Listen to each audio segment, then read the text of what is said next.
po, Attorney Rowena Guansod po ang inyong lingkod dito sa Net25. Pangunahing episode ko po ito. Kaya sana subaybayan nyo bawat Miyerkules dito sa Net25. Pag-usapan natin ngayon ang impeachment na naman. Ito ang impeachment 2.0. Wala na talagang magawa itong ating mga congressman. At hindi siguro sila busy. Kaya impeachment na naman. Pero this time, ay pagbabago tayong konti, may impeachment din against Bongbong Marcos. Pero ang sinasabi ni Congressman Erice, yun daw nag-file na complainant ay abogado ng First Lady Lisa Marcos. At sinabi din ni Gabriela Party List Chair Lisa Masa na yung kanyang pagtalakay ng House of Reps Committee doon sa impeachment complaint against Bongbong Marcos ay scripted.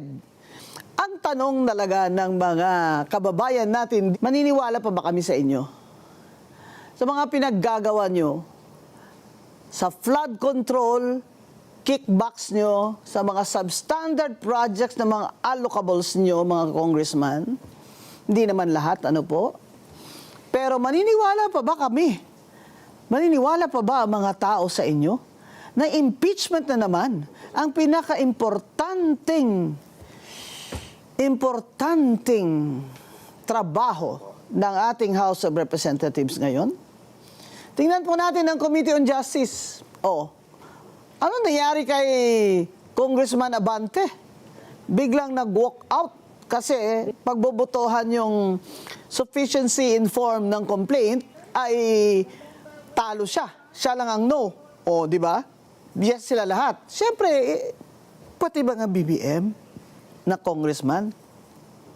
Yes, there's got to be a catch. Yun ang sinasabi ni Lisa Masa ng Gabriela na scripted, di ba? At yun ang sinasabi ni Congressman Erice na dummy complaint lang ito. Pero nag-walk out si Congressman Abante. Very famous yan si Congressman Abante, yung picture niya na nakalawit yung dila niya. At yung kanyang eleksyon sa Manila ay talo siya sa botohan, pero panalo siya sa panalo siya sa laro. Kaya itong si Congressman Abante ay naging katawa-tawa sa kanyang mga kasamahan dyan, which shows the demeanor of your congressman. Tingnan nyo sila. They're laughing. It seems that they don't take this seriously. Unlike in other countries where impeachment proceedings are a serious matter. You imagine you're trying to remove the president and the vice president of our country. So, tingnan nyo rin kung maniniwala pa ba tayo na itong Committee on Justice na ito will have fairness. Kasi sa due process po, nakalagay, lalo na doon sa decision ng Supreme Court, doon sa first case ng impeachment ni VP Sara, that declared it invalid and unconstitutional, ang nasabi doon talagang emphasis ng due process ay fairness. Walang arbitrariness, di ba? Can we expect fairness from this committee led by Congresswoman Luistro, rabid supporter of Martin Luther King Romualdez and BBM? Can we expect fairness from Congresswoman Luistro, who was also the same, if I am not mistaken, chair of the Committee on Justice in the first impeachment complaint versus VP Sara? If you look at the record of Congresswoman Luistro, she's praising Martin Romualdez to high heavens. Diba? Sabi niya, may AX dahil sa speaker, may tupad dahil sa speaker, kulang na lang sabihin niya, may lindol dahil sa speaker, may ulan dahil sa speaker. Kaya makikita po natin talaga ang fairness dito ng House of Representatives kung si Congresswoman Luistro ay mag-resign as Committee on Justice Chair. I mean, give it up. Congresswoman Luistro, what's the big deal? You know, you no longer look neutral. You look biased. You're already biased against VP Sara. So why don't you just give it up and resign? Anyway, your vice chair is just as competent, hindi ba? Kaya dyan sa House of Reps, maraming congressman na nagde-declare ng opposite view against the Supreme Court final decision. At si SP Senate President Soto ay gayon din. And sinasabi niya na pag sinasabi ng Supreme Court, ito dapat yung mga rules nyo dyan sa House of Reps sa impeachment, ay ito ay overreach na ng Supreme Court at hindi na ito pwede. Sabi niya, the Supreme Court's already making laws. It's no longer just judicial review. So, masasabi ko naman dyan when I interviewed Senate President Soto is, well, you know, if you keep on doing that, and you keep on criticizing the Supreme Court decision, SP, you will look biased. And you know, you're the Senate President. My gosh.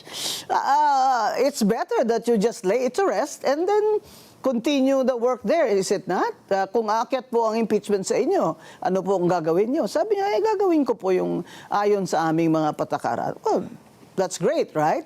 Now, but if the impeachment complaint against President Bongbong goes up to the Senate, in the unlikely event, the Senate President will not preside over the impeachment hearings. It will be the Chief Justice of the Supreme Court. Di ba? Kasi hindi naman pwedeng siya. Di ba? Well, that's already settled. The Chief Justice, that's what happened in the Joseph Estrada case, remember? So, ang tanong ko kay Senate President Soto when I interviewed him, is, in your personal opinion, SP, okay pa ba itong impeachment na ito? We're already 2 years from the election? Sobra na, di ba? And he said, in his opinion, it's really already impractical. So tingnan natin ang ating House of Representatives kung paano sila gumalaw at yung demeanor lang nila. Kaya sigurado aakyat ang impeachment complaint. Pero kailangan nila, again, this time, they have to follow the rules according to the last Supreme Court decision.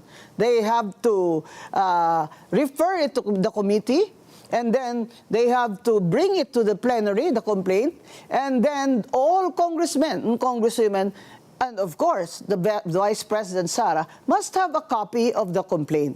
Kasi noon po sa first impeachment complaint, grabe, no? Ikaw nga nasasakdal sa ordinaryong kaso, binibigyan ka ng kopya ng complaint. Ito pa kaya na ini-impeach nyo, tinatanggal nyo ang Vice President, hindi man siya nabigyan ng complaint.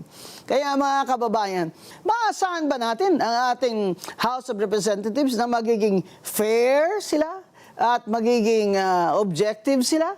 Maasahan kaya natin na dahil si BBM ang President ay susuriin din nila ng maayos at kung may bigat naman yung mga kausa o grounds ay iakyat nila din sa Senado. Isa po sa mga grounds dyan ang pagdodroga niya dahil siya ay sinasabing addicted to cocaine. Na simula pa 12 years old siya, sinabi na ng kapatid niya na Senator Amy na siya ay addicted to cocaine.